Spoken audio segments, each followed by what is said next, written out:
안녕하세요. 내 마음속 책다방입니다. 사람이 살면서 가장 중요하게 생각하는 가치는 무엇일까요? 사람에 따라 건강, 돈, 성공 등 여러 가지가 있을 수 있겠지만 그중 모든 사람이 가장 보편적으로 생각하는 중요한 가치가 바로 행복이 아닐까 생각합니다. 물론 행복도 저마다의 의미가 다 다르긴 하겠지만 그래도 그 가치의 중요성만은 모든 사람들에게 다 똑같이 느껴지리라 생각이 되는데요. 그래서 오늘은 행복에 대한 정의를 다시 한번 진지하게 생각해 볼 수 있는 좋은 내용의 책을 소개해 드리려고 합니다. 오늘 들려드리는 이 책을 통해 우리가 생각하는 행복의 가치가 어떤 것인지 다시 한번 되새겨 볼 수 있는 좋은 시간이 되었으면 하는 바람입니다. 그럼 이제 내 마음속 책다방 문을 열겠습니다.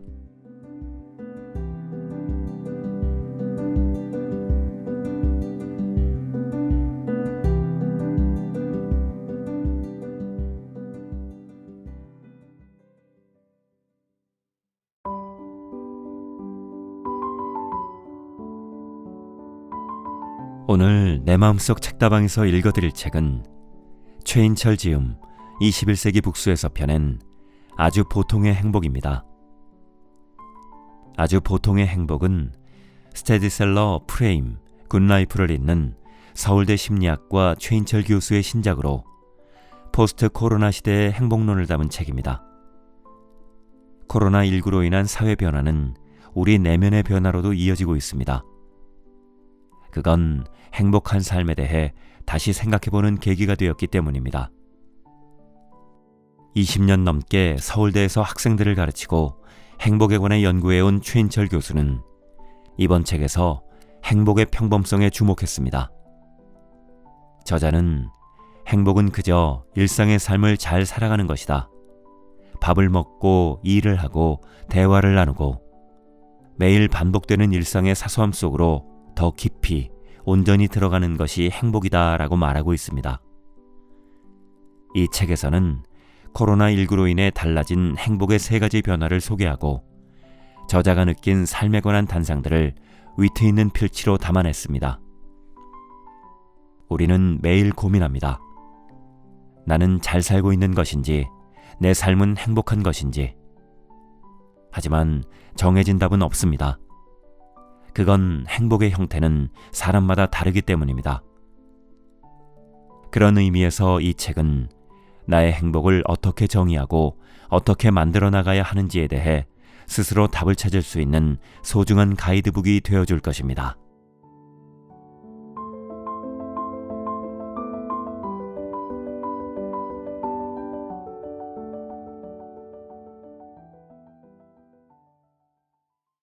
아주 보통의 행복. 최인철 지음. 파트 1. 행복에 관한 가벼운 진담. 챕터 1. 행복의 천재들. 평범한 일상을 행복으로 만드는 그들의 비결.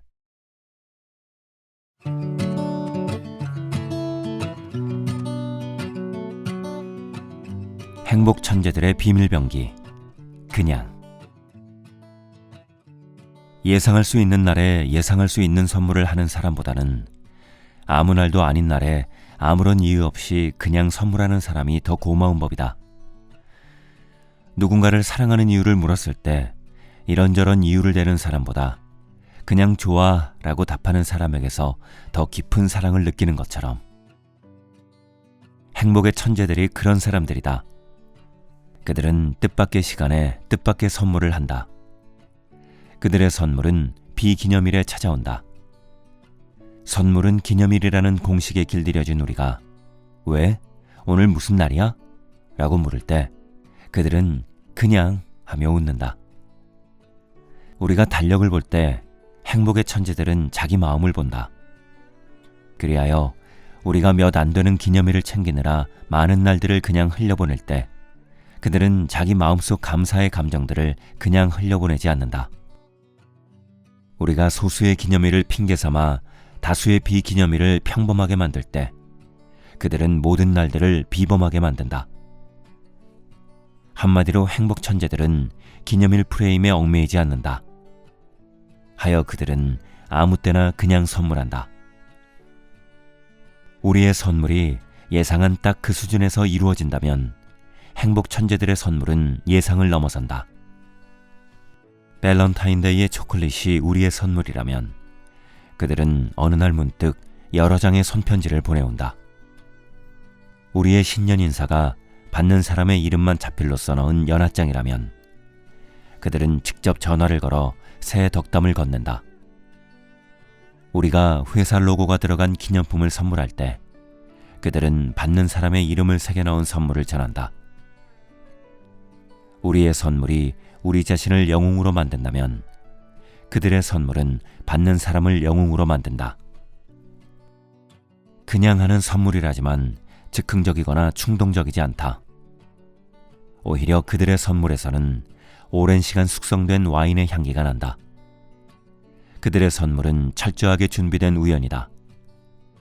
그들은 상대방의 취향을 흘려보내지 않고 상대방의 가족 이름을 흘려듣지 않으며 무엇보다 상대방을 잊지 않는다. 그래서 그들의 선물은 오래된 즉흥이며 계획된 우연이다.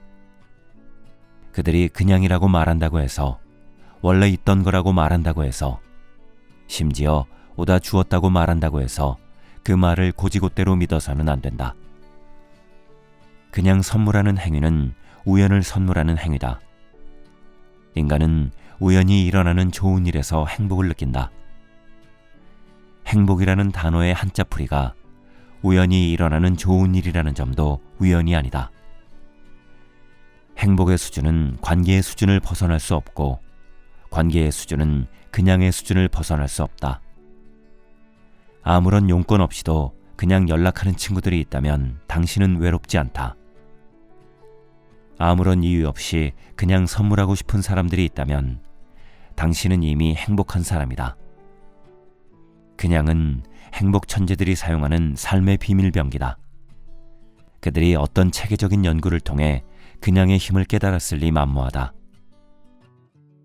행복 천재들은 자신의 삶이 수많은 요인들로 복잡하게 얽혀 있음을, 많은 사람들의 지지와 격려로, 때로는 그들과의 갈등으로 오히려 더 충실해지고 있음을 그냥 알게 되었으리라. 그래서 그냥 선물하고 싶은 것임이 분명하다. 그냥 선물하는 행복 천재들이 우리를 행복하게 하는 진짜 이유는 그들의 존재 자체가 선물이기 때문이다. 그들은 늘 최선을 다해 우리를 대한다. 그들은 늘 최상의 모습으로 우리를 대한다. 그들은 늘 진실한 모습으로 우리를 대한다. 그들과 있으면 마치 1등석에 탄 것처럼 최상의 대접을 받고 있다는 느낌이 든다. 기업과 학교, 그리고 국가가 앞다투어 구성원의 행복을 위해 최선을 다하겠다고 선언한다. 고무적인 일이다. 그렇다면 행복 천재들을 본받기를 권한다. 수시로 그냥 선물하라. 그들의 취향과 필요를 무심히 흘려보내지 말고 오랫동안 궁리해서 준비된 우연을 선물하라. 자신을 영웅으로 만드는 선물보다 구성원을 영웅으로 만드는 선물을 하라. 그리고 이유를 묻거든 그냥이라고 답하라. 무엇보다 구성원을 최고의 모습으로, 최상의 모습으로, 진실한 모습으로 대하라. 고객을 향한 최고의 존중과 최상의 서비스를 외치면서 정작 자기 구성원을 위협하고 무시하고 무례하게 대한다면 조직의 행복 선언은 차라리 없었으면 좋을 흉물스러운 동상이 되고 말 것이다. 행복 천재들에게서 배우는 행복한 개론의 최고의 가르침, 그냥 선물하라.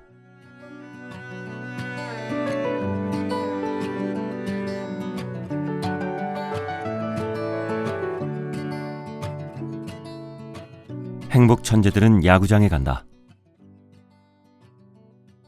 그곳에서는 눈치 보지 않고 당당하게 야식을 먹을 수 있어서 좋다. 층간소음 걱정 없이 마음껏 소리를 지를 수 있어서 좋다. 외로움이 편만한 세상에서 수많은 내 편을 만날 수 있어서 좋다. 그곳에 가는 사람들과 지하철에서 나누는 무언의 눈인사가 좋다. 그곳이 시야에 들어오면 쿵쾅대기 시작하는 심장 소리가 좋다. 마침내 푸른 잔디와 선수들과 전광판이 눈앞에 펼쳐질 때 생계와 생활의 저편에서 쾌락과 향유의 이편으로 넘어오는 기적을 경험한다. 야구장에서 경험할 수 있는 모세의 기적인 셈이다. 그러나 야구장에서 경험하는 행복에는 그런 감각적 쾌락만 있는 것이 아니다. 뜻밖에도 야구장은 자기 성찰의 장이기도 하다. 수많은 관중이 동시에 열광하는 모습을 볼 때마다 그 많은 사람들이 연안부두와 부산갈매기와 목포의 눈물을 부를 때마다 안도현 시인의 시 너에게 묻는다가 떠오른다. 연탄재 함부로 발로 차지 마라. 너는 누구에게 한 번이라도 뜨거운 사람이었느냐? 과연 나는 한 번이라도 누군가를 이토록 행복하게 해준 적이 있는가? 우리 사회에서 과연 누가 이렇게 많은 사람들을 이처럼 행복하게 해줄 수 있는가? 이렇게 자문할 때마다 감사를 경험하고 겸손을 다짐한다. 야구장은 인간의 경이로움 앞에서 탄성을 자아내는 자리이기도 하다. 투수의 손을 떠난 공은 우리 눈이 궤적을 추적할 수 없을 정도의 빠른 속도로 타석을 향해 날아온다. 공을 끝까지 보라는 조언은 현실과는 먼 이야기이다. 날아오는 물체가 가까워질수록 체감 속도가 늘어나기 때문에 공을 끝까지 보는 것은 불가능하다. 따라서 타자들은 공이 투수의 손을 떠나는 순간 이미 공이 타석의 어느 곳으로 들어올지를 예상하고 스윙을 시작해야 한다. 공이 배트에 맞는 순간을 본다고 알려진 메이저리그의 전설 테드 윌리엄스조차도 그것이 불가능함을 고백한다. 그럼에도 불구하고 선수들은 경이로울 정도로 공을 잘 쳐낸다. 선수들의 스윙이 저절로 만들어졌을 리 없다. 수많은 피, 땀, 눈물과 반복이 만들어낸 스윙임이 틀림없다. 어디 타자뿐이겠는가? 낙하지점과 타이밍을 기가 막히게 예측해 그림 같은 수비를 해내는 수비수들은 또 어떠하며 투수의 강속구와 변화구는 또 어떠한가? 야구장은 이런 경이로움이 쉴 새 없이 연출되는 무대다. 야구장은 역설적이지만 명상의 장이기도 하다. 야구장에서는 종종 자아가 사라지는 경험을 하게 된다. 타인의 시선에서 자유로워지고 온전히 공 하나에 집중한다. 경기에 집중할수록 함성은 커지지만 의식은 또렷해지고 마음은 천천히 움직인다. 철학자이자 경제학자였던 존 스튜어트 밀이 자서전에서 말한 것처럼 자기 자신이 아니라 외부 세계에 집중하는 경험, 수단으로서의 행위가 아니라 그 자체가 목적인 행위에 집중하게 된다. 지긋지긋한 자의식의 감옥에서 해방되어 모라의 경지에 도달한다. 이것이 곧 명상이 아니던가. 자아가 사라지니 행동이 자유롭다. 점잖은 사람도 상대 선수를 욕한다. 그런데 상스럽지가 않다. 누군가는 벌떡 일어나 춤을 춘다. 누군가는 카메라를 피하기는커녕 대놓고 연인과 뽀뽀를 한다. 규제와 절제와 억압이 가득한 도시의 한복판에서 원초적 자유를 경험한다.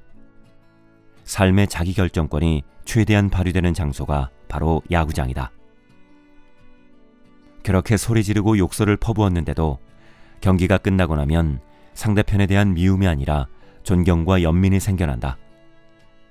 모두가 해방의 경험을 했기에 미움보다는 우정이, 질투보다는 존경이 생겨나는 것이다. 좋아하면 응원하지만 응원하면 좋아하게 된다. 야구를 좋아해야만 야구장에 간다고 생각하지만 야구장에 가면 야구를 좋아하게 된다.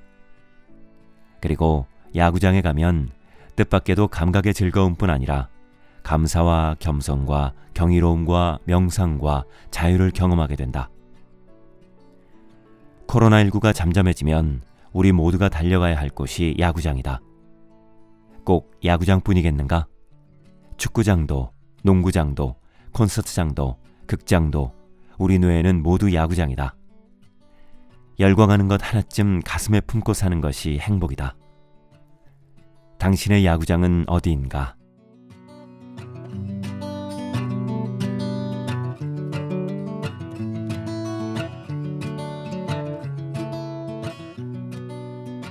행복 천재들은 좋아하는 것이 많다. 선택이란 누군가에게는 즐거움이지만 누군가에게는 고통이다. 누군가에게는 기회이지만 또 다른 누군가에게는 형벌이다. 그 고통을 아는 사람들이 만들어낸 메뉴가 바로 아무거나다. 어떤 음식이 나올지 모르는데도 아무거나라는 무모한 선택을 하는 이유는 그것이 선택의 고통으로부터 우리를 구원해주기 때문이다. 자기가 무엇을 먹고 싶은지조차 스스로 결정할 수 없다는 자괴감에서 우리를 해방시켜주기 때문이다. 요리사를 전적으로 신뢰하는 경우라면 아무거나를 선택하는 것이 최고의 존경의 표시일 수 있다.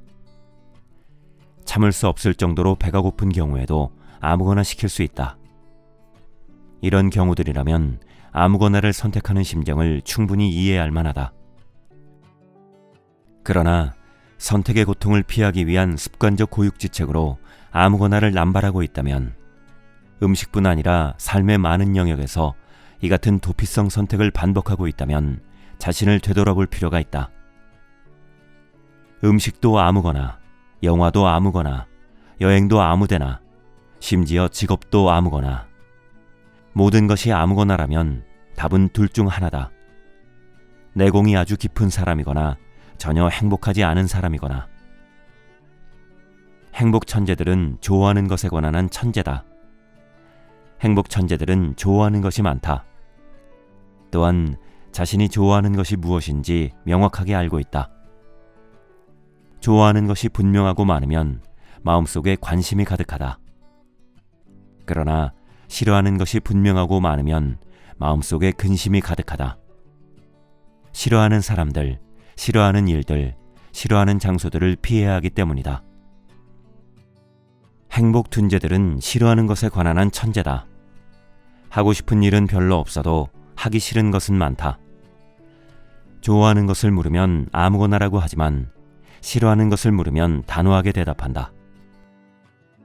이를 실증적으로 뒷받침하는 연구가 최근에 서울대학교 행복연구센터에서 진행되었다.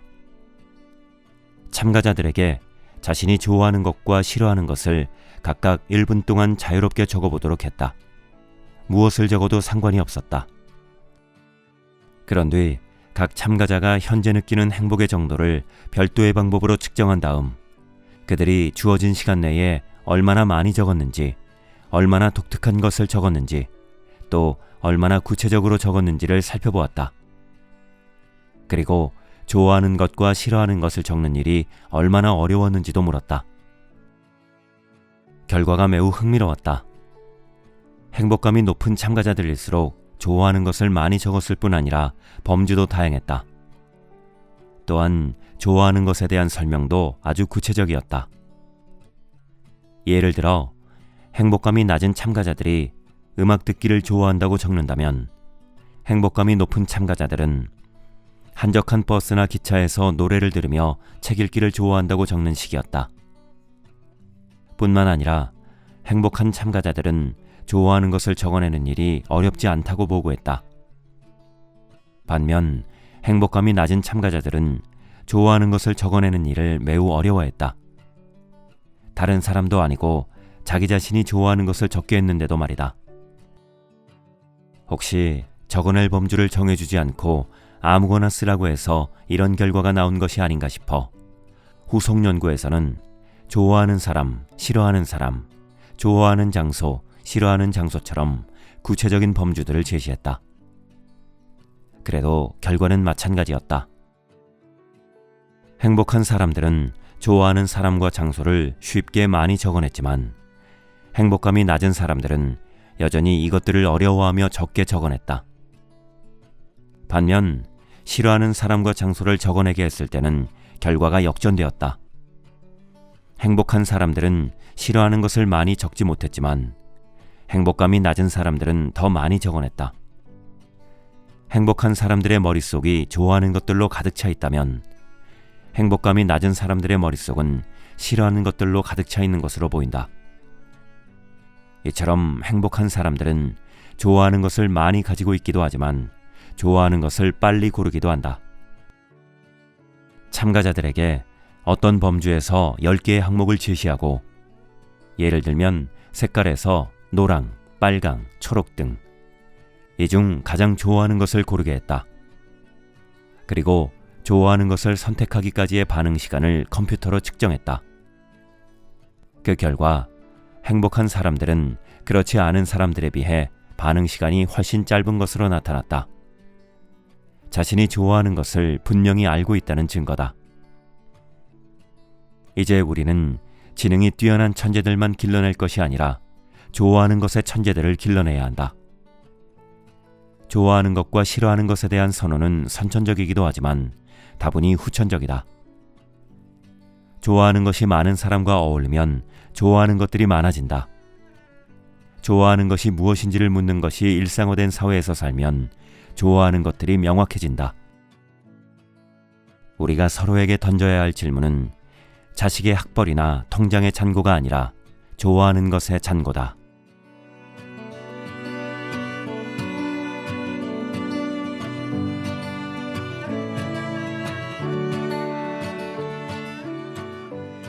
행복 천재들은 간섭하지 않는다. 대한민국은 지금 간섭과 조언의 경계에서 아슬아슬한 줄타기를 하고 있다. 삐끗하면 간섭으로 오해받을 수 있다는 불안감에 조언은 잔뜩 몸을 사리고 있고, 간섭은 진정성 있는 조언의 모양을 갖추지 않으면 갑질이라는 시대적 형벌을 피할 수 없게 되었다. 이쯤 되면 타인의 삶에 대한 부당한 참견이 자취를 감출 만도 한데, 아이러니하게도 대한민국은 간섭사회의 모습을 점점 더 견고하게 갖춰가고 있다. 간섭받지 않는 삶에 대한 욕망이 그 어느 때보다 커졌지만 타인의 삶에 간섭하려는 시도 역시 커지고 있다. 모두가 모두에게 간섭할 정당성을 부여받은 양, 간섭의 범위는 가족, 친구, 조직을 넘어 불특정 다수에게로 확산되고 있다. 어른들은 쓴소리라는 이름으로, 네티즌들은 알 권리라는 이름으로 타인의 삶에 무례하고 무분별하며 무차별하게 끼어든다. 인터넷 댓글에는 타인의 지극히 사적인 영역에 대한 무례한 간섭과 잔인하고도 무책임한 참견이 넘쳐난다. 우리 사회가 간섭사회로 향하게 된 이유는 생활의 경계는 개인주의적인데 자기의 경계가 집단주의적이기 때문이다. 다시 말해 집단주의적 자기를 가지고 개인주의적 삶을 추구하다 보니 간섭을 싫어하면서도 간섭을 하게 되는 덫에 걸리게 되었다는 뜻이다. 모두가 개인의 취향을 추구하지만 결과적으로 모두가 동일한 선택을 하게 되는 현상이 그런 예다. 겨울에 중고등학교 교실을 보라. 학생들 모두가 개인의 취향을 추구하지만 모두가 똑같은 검은색 롱패딩을 입고 있지 않은가? 간섭도 마찬가지다. 간섭받지 않을 개인주의적 가치를 위계와 집단을 중시하는 집단주의적 자기가 실천하다 보니 모두가 간섭받지 않을 자유를 추구하지만 모두가 타인의 삶에 간섭하는 역사를 보이는 것이다. 이쯤에서 생각해볼 사람들이 행복 천재들이다. 행복 천재들은 간섭이라는 바이러스가 없는 무균의 라이프 스타일을 추구하는 사람들이다. 그들은 자유의 공기를 만끽하기 위해 일부러 낯선 도시를 여행하는 존재들이고, 평가와 감시와 비교가 존재하지 않는 제3의 공간을 가지고 있는 존재들이다. 그들은 자기만의 세계를 구축하기 위해 문화를 즐기고 예술에 탐닉하는 존재들이다. 그들은 남들의 시선이 존재하지 않아도 불편해하지 않으며 자연 속에서, 어둠 속에서 자발적 격리를 실천하는 존재들이다. 그들은 소유의 억압을 피하기 위해 경험을 구매하는 존재들이고, 자기만의 시간을 확보하기 위해 돈으로 시간을 사는 존재들이다. 그들의 모든 행위는 자유를 향하고 있다. 행복 천재들은 여기서 한 걸음 더 나아간다. 그들은 간섭받지 않을 뿐 아니라 타인을 간섭하지도 않는다. 조언이라는 이름으로 타인의 길을 꺾는 쓴소리를 하지 않는다. 몸에 좋은 약이 입에 쓰다는 비유를 들어 부당한 참견을 정당화하지 않는다. 어른으로서 한마디 하라는 전통의식에도 동참하지 않는다. 굳이 한마디 해야 한다면 그저 격려하고 축하하고 감사해야 한다. 훈계하기 좋아하는 꼰대들을 상대로 흔히 하는 말처럼 지갑은 열고 입은 닫는다. 행복 천재들은 늘 남들이 열심인 일에 한가하고 남들이 한가한 일에 열심인 법인데 간섭에서도 예외가 아니다. 이와 달리 행복 둔재들은 빈번한 간섭을 통해 자기 스스로를 억압한다. 간섭을 정당화하기 위해 타인의 삶에 집중한다. 자기가 옳다는 것을 증명하기 위해 타인의 실수와 실패와 단점을 찾는 데 몰두한다. 타인의 실패를 통해 샤덴프로이데, 타인의 불행을 통해 경험하는 쾌감을 경험하지만 그 쾌감은 결코 오래가지 않는다. 간섭하기가 행복에 불리한 이유는 간섭이 삶의 중심을 자기에게서 타인으로 바꿔놓기 때문이다. 행복 천재들이 설핏 자기밖에 모르는 사람들로 비칠 수도 있다. 만일 그런 생각이 든다면 의심해보라. 그 생각 자체가 간섭사회의 산물이 아닌지. 나이와 성과, 직위와 학력으로 강고하게 위계가 세워진 세상에서 수천 년 동안 생성된 간섭 DNA가 만들어낸 생각이 아닌지 의심해보라. 간섭을 통해 자신의 존재감을 확인하려는 집단주의의 산물은 아닌지, 내면의 불안을 감추기 위해 타자의 약점을 파고드는 방어기제는 아닌지 의심해보라. 진정 타인의 행복을 위한 관심인지 자문해보라. 우려와는 달리 행복 천재들은 타인의 삶에 무관심하지 않다. 그들은 누구보다도 이타적이며 공동체적이다. 그들은 타인의 행복을 적극적으로 응원한다. 다만 경계를 지킨다. 왜냐하면 행복의 본질이 거기에 있다는 것을 잘 알고 있기 때문이다. 결심 리스트에 간섭하지 않기를 추가해본다. 간섭 본능과의 위대한 싸움을 시작하겠다고 결심해본다. 최소한 한 말씀 하라는 달콤한 유혹에 넘어가지 않겠다고 다짐해본다.